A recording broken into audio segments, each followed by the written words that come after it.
Hey guys, welcome back to the channel. Welcome to another video. We're going to be talking about some of the comments that both Richard Keys and Andy Gray made over the weekend in regards to Arsenal's victory over Fulham and the fact that they said that Arsenal over-celebrated such a victory and that they played it down as only being Fulham, only being a new promoted side, and that Arsenal definitely over-celebrated following the victory like they'd already won the league or something along those lines.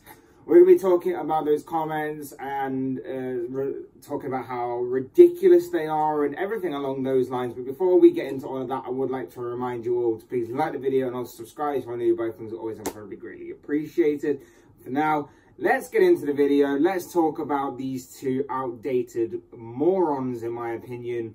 Two people who I don't really like to give any sort of attention to, but I feel like this needed some sort of response because to me, it's just ridiculous. It's just ridiculous, and we'll get more and more into that as we go along. Basically, Richard Gray and Andy Gray, if you don't know already, are two former Sky Sports workers, pundits, presenters, however you want to phrase it, that now work for beIN Sport. beIN Sport seem to be the Internet Explorer of the footballing world, the broadcasting world of sport, with their outdated and old takes on the modern game. Probably hence why they hire two dinosaurs in Richard Keys and Andy Gray to actually be a part of their obviously broadcasting range. I remember hearing this argument about Arsenal last season. This one came from TalkSport pundit Gabby Agbonlahor, whose punditry and opinions for the most part are about as enlightening as an eclipse. Now, Agbonlahor made those comments after Arsenal had beaten Aston Villa. He made very similar comments to what Richard Keys did this weekend. And at the time, I think he was just a bit salty. I don't know if he actually genuinely agreed with what he was saying at the time, whether he was just doing it to be controversial, whether he was doing it because, like I say, he was being a bit salty that Arsenal had beaten his former club. But whatever it was, people said it then, and now this kind of debate and argument has been brought up again in the form of Richard Keys that sparked outrage across social media. Arsenal remain perfect this season. They've got 4 wins from 4 games, 12 points out of 12.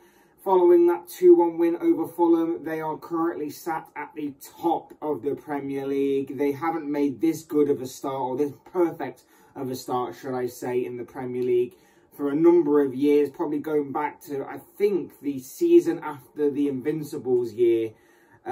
So you can tell that Arsenal have had this for a long time coming, and Arsenal fans definitely have wanted this for a long time coming.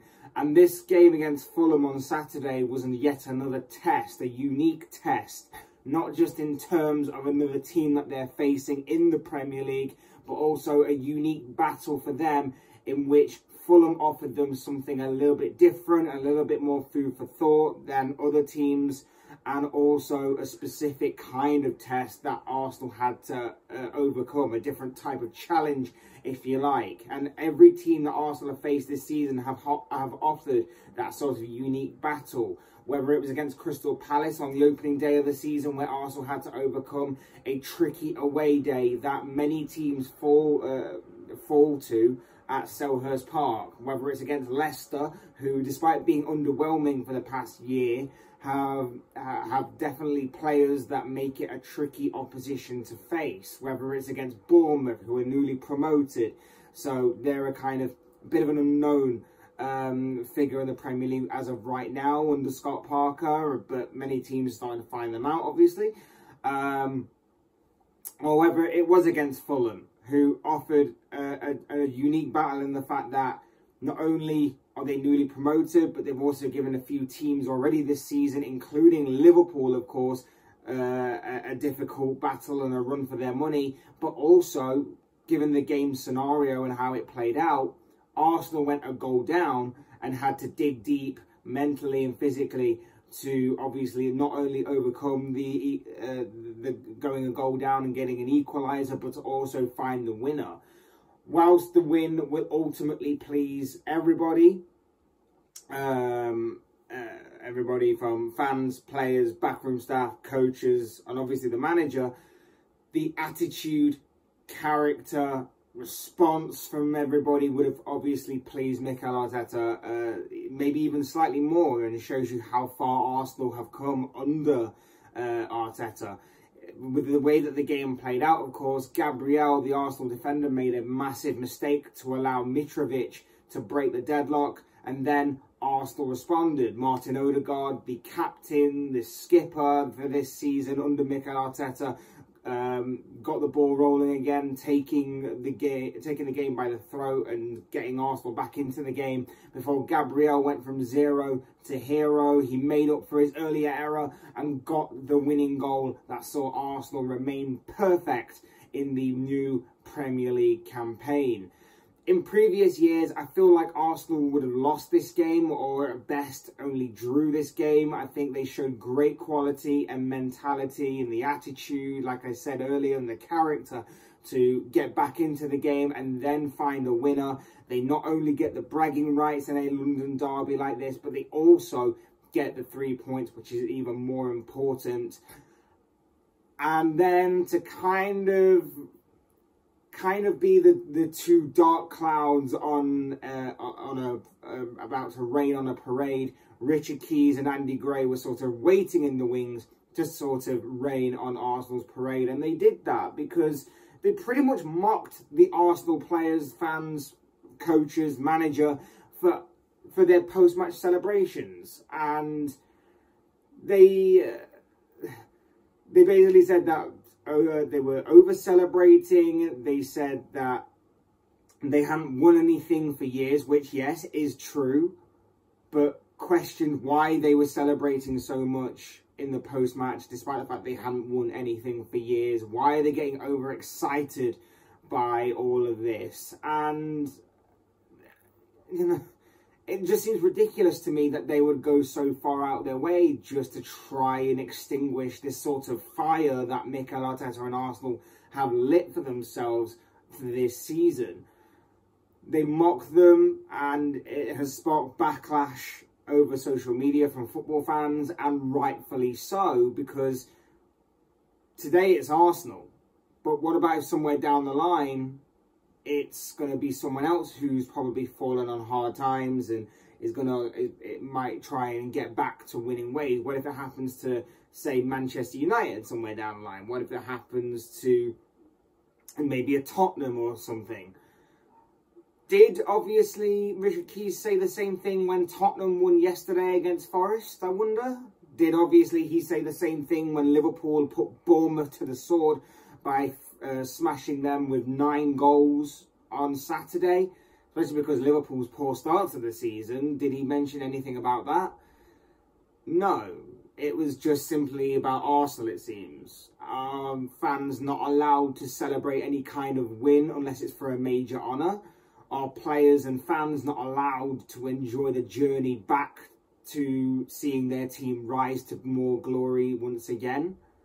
A team's not even allowed to celebrate goals just in case, obviously, you don't win the game at the end of the 90 minutes. That was a point that Laura Woods made, who obviously fired back at Richard Keys on Twitter, and had done so previously when I talked about the previous Gabby Agbonlahor incident. She was great in how she worded her argument, and I'd employ anyone to go back and find her tweet on both of those incidents. It just seems ridiculous to me that football fans and players can't enjoy the journey back, especially for Arsenal, who, like I say, have fallen on rough times in recent years and are finally seemingly have found some sort of formula to get them back to being a dangerous opposition again. And, you know, they're still finding their feet. There's still a long way to go. We get that. But enjoy the journey while it's there. Enjoy everything whilst it's in front of you, and enjoy it. Don't let people like Richard Keys and Andy Gray, two, like I say, very much dinosaurs of the modern game, spoil everything just because I don't know whether they were trying to be controversial, don't know whether they were trying to get attention. If so, well done, you've got it. But it's just crazy to me that they would even spark this kind of thing, they would even say this kind of thing, and why they would even try to go out of their way just because it's Arsenal, just because it's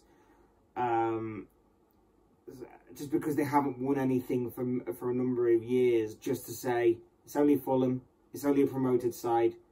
So what? Fulham have been pretty good this season. Fulham gave Liverpool a run for their money, beat Brentford in a London derby of their own, and came close to beating Wolves if it hadn't been for Jose Sarr's penalty save or Alexander Mitrovic's penalty miss, whichever way around you want to put it. So, to me, it's just a completely ridiculous kind of statement. It's a ridiculous sort of take on a game that's basically you have to enjoy the journey to then enjoy the destination kind of thing. And, you know, maybe Arsenal won't get there eventually under Mikel Arteta. Maybe they'll fall away. Maybe they'll just fall short. Maybe it won't completely happen for them. But enjoy the moment while it lasts. Arsenal have been too negative and too much underperforming, shall we say, for far too long. Just enjoy it. Just enjoy it while it's in front of you. And coming from a Liverpool fan that had to obviously endure that journey myself, through seeing things like the Roy Hodgson era, even before that under Rafael Benitez, Gerard Houllier, and then post Roy Hodgson with Brendan Rodgers coming so close, falling again, and then the rise of Jurgen Klopp and everything. The journey's great. Obviously, the destination's even sweeter, but the journey is just great because you see how far you've come, you see where you once were to where you are when obviously you get the major honours and everything. Just enjoy it while it's there and don't let Richard Keys just talk absolute nonsense like he did on Saturday after the game. Just madness to me. Just complete madness. But those are just the thoughts, comments, opinions, predictions, feelings, whatever you want to call it, of this guy. I want to know what you guys think. What do you make of, obviously, Richard Keys' comments? What do you make of Arsenal's victory on Saturday in the London derby against Fulham? And, of course, their perfect start to the brand new campaign. I'd love to know your thoughts, your comments, opinions, predictions, feelings, whatever you want to call it, down below in the comment section, because I'm sure it'll make for interesting reading. Otherwise, hit that like button on the way out if you enjoyed the video. Subscribe if you're new or want to see more content like this. But things are always on front would be greatly appreciated. And as always, thank you all so much for watching and listening. I've been Fletch. This has been another Fletch Talks video. And I will see this video all again soon in another video.